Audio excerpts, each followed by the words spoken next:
धर्म में ही एक ऐसा धर्म है हम भगवान पर प्रश्न चिन्ह लगा सकते हैं।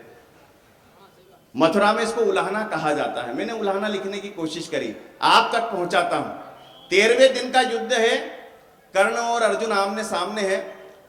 अर्जुन कर्ण के रथ पर तीर मारता है, कर्ण का रथ 7 पग पीछे चला जाता है। तब कर्ण गुस्से में आकर अर्जुन के रथ पर तीर मारता है, अर्जुन का रथ 3 पग पीछे जाता है। तब भगवान श्री कृष्ण कहते हैं कि धन्य हो कर्ण। तब अर्जुन गुस्से में होकर कहता है कि आप मुझे ये युद्ध जिताने वाले हैं और आप कह रहे हैं कि धन्य हो कर्ण। तब भगवान श्री कृष्ण कहते हैं कि सुनो अर्जुन, तुम्हारे रथ के पहियों को भगवान शेषनाग ने अपनी भुजाओं में लपेट रखा है। तीनों लोगों का स्वामी स्वयं मैं इस रथ पर विराजमान हूं और भगवान शंकर तुम्हारी ध्वजा पताका में हनुमान जी का रूप धारण कर कर बैठे हुए हैं। इस रथ को हिला पाना सृष्टि में किसी के लिए संभव नहीं है। वो तो कर्ण है जो तुम्हारे रथ को 3 पग पीछे फेंक रहा है। क्या बात है, वाह वाह वाह वाह। तब एक कविता शुरू होती है। मैं महाकाल की इस भूमि पर एक प्रश्न चिन्ह खड़ा करना चाहता हूं। इसका उत्तर स्वयं मैं बहुत जल्दी आपके सामने प्रस्तुत करूंगा। कर्ण की 2 पत्नियां थी। कर्ण अगर प्रेम पत्र लिखेगा तो किसको लिखेगा? आप तक पहुंचाता हूं साहब, सुनिएगा। स्वागत। कर्ण ऐसा व्यक्ति जिसको जीवन में सबसे ज्यादा श्राप मिले। सुनिएगा, आपको लगे कि कहीं कविता हो गई हो तो मुझे आशीष दीजिएगा सर। कि सारा जीवन शापित शापित हर रिश्ता बेनाम को है। कि सारा जीवन शापित शापित हर रिश्ता बेनाम कहो। ओ मुझको ही छलने के खातिर मुरली वाले शाम कहो। तो किसे लिखूं मैं प्रेम की पाती, किसे लिखूं मैं प्रेम की पाती। कैसे कैसे इंसान हुए, अरे रणभूमि में छल करते हो तुम कैसे भगवान। वाह वाह वाह वाह वाह वाह वाह। ये रणभूमि में छल करते हो तुम कैसे भगवान हुए। जीवन में यदि पहला पत्र अगर लिखा जाए तो अपनी मां को लिखें। हम सबकी 2 मां होती, एक धरती मां जिसपे हम बैठे हैं और एक हमको जन्म देने वाली। पहला पत्र कर्ण ने लिखा अपनी मां को, सुनिएगा। कि मन कहता है मन करता है कुछ तो माँ के नाम लिखूं।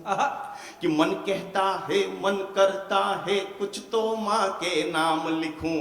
और एक मेरी जननी को लिख दूं, एक धरती के नाम लिखूं। तो प्रश्न बड़ा है मौन खड़ा, धरती संताप नहीं देती। कि प्रश्न बड़ा है मौन खड़ा, धरती संताप नहीं देती। अरे धरती मेरी माँ होती तो मुझको श्राप नहीं देती। तो जननी माँ को वचन दिया है, जननी माँ को वचन दिया, पांडव का काल नहीं हूं मैं। कि जननी माँ को वचन दिया, पांडव का काल नहीं हूं मैं। अरे जो बेटा गंगा में छोड़े उस कुंती का लाल नहीं हूं मैं। कि जो बेटा गंगा में छोड़े उस कुंती का लाल नहीं हूं मैं। तो क्या लिखना इन्हें प्रेम की पाती, कि क्या लिखना इन्हें प्रेम की पाती, जो मेरी ना पहचान हुए। अरे रणभूमि में छल करते हो तुम कैसे भगवान हुए। बहुत अच्छे। जीवन में यदि दूसरा पत्र लिखना पड़े तो अपने पिता को लिखना। कर्ण के 2 पिता, जिन्होंने एक तो सूर्य भगवान, कर्ण के पिता सूर्य देवता जी, और अर्जुन के पिता इंद्रदेव। यदि आपके पुत्र को कोई मारने के लिए खड़ा हो जाएगा तो आप सीना तान कर सामने खड़े हो जाएंगे कि मेरे पुत्र से निपटने से पहले तुझे मुझे मारना होगा। तब 6 पंक्तियां आप तक पहुंचाता। स्वागत। कि सारे जग का तुम हरते, बेटे का तुम ना हर पाए। कि सारे जग का तुम हरते, बेटे का तुम ना हर पाए। और इंद्र ने विषम से कपट किए, बस तुम ही सम ना कर पाए।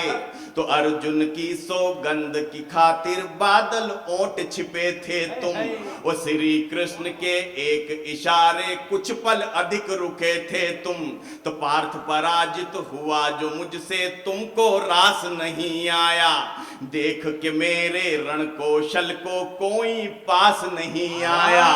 अरे 2 पल जो तुम रुक जाते तो, दो पल जो तुम रुक जाते तो अपना शौर्य दिखा देता। अरे दो पल जो तुम रुक जाते तो अपना शौर्य दिखा देता।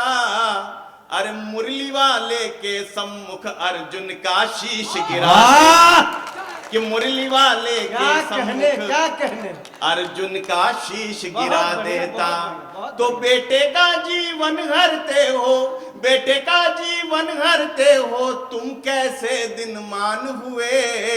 अरे रणभूमि में छल करते हो, तुम कैसे भगवान हुए।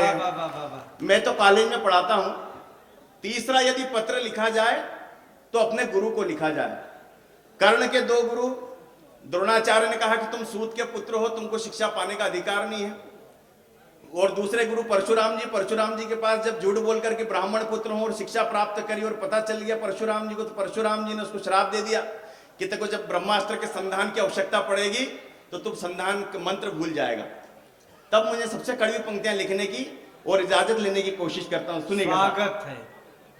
ऐसा क्यों करा द्रोणाचार्य ने? द्रोणाचार्य के चरित्र को 4 पंक्तियों में बांधने की कोशिश करता। क्या बात कि पक्षपात का चक्रव्यूह क्यों द्रोण नहीं तुमसे टूटा। कि पक्षपात का चक्रव्यूह क्यों द्रोण नहीं तुमसे टूटा। और सर्वश्रेष्ठ अर्जुन ही हो, बस मोह नहीं तुमसे छूटा। तो एकलव्य का लिया अंगूठा मुझको सूत बताते हो। कि एकलव्य का लिया अंगूठा मुझको सूत बताते हो। अरे खुद दोने में जन्म लिया और मुझको जात दिखाते हो। क्या कहने बाबा, एकलव्य का लिया अंगूठा मुझको सूत बताते हो। क्या कहने, जोरदार तालियां एक बार। क्या बात उठाई है। वाह वाह वाह वाह। खुद दोने में जन्म लिया। पक्षपात का चक्रव्यूह क्यों द्रोण नहीं तुमसे टूटा। वो सर्वश्रेष्ठ अर्जुन ही हो, बस मोह नहीं तुमसे छूटा। तो एकलव्य का लिया अंगूठा मुझको सूत बताते हो। अरे खुद दोने में जन्म लिया और मुझको जात दिखाते हो। तो अब धरती के विश्व विजेता परशुराम की बात सुनो। एक झूठ पर सब कुछ छीना, नियति का आघात सुनो। तो देकर भी जो ज्ञान बुलाया, देकर भी जो ज्ञान बुलाया, कैसा शिष्टाचार किया। अरे देकर भी जो ज्ञान बुलाया, कैसा शिष्टाचार किया। अरे दानवीर इस सूर्य पुत्र को तुमने जिंदा मार दिया। कि दानवीर इसके बाद भी कर्ण ने क्या करा कि दानवीर इस सूर्य पुत्र को तुमने जिंदा मार दिया। फिर भी तुमको ही पूजा है, तुम ही बस सम्मान हुए। अरे रणभूमि में छल करते हो, तुम कैसे भगवान।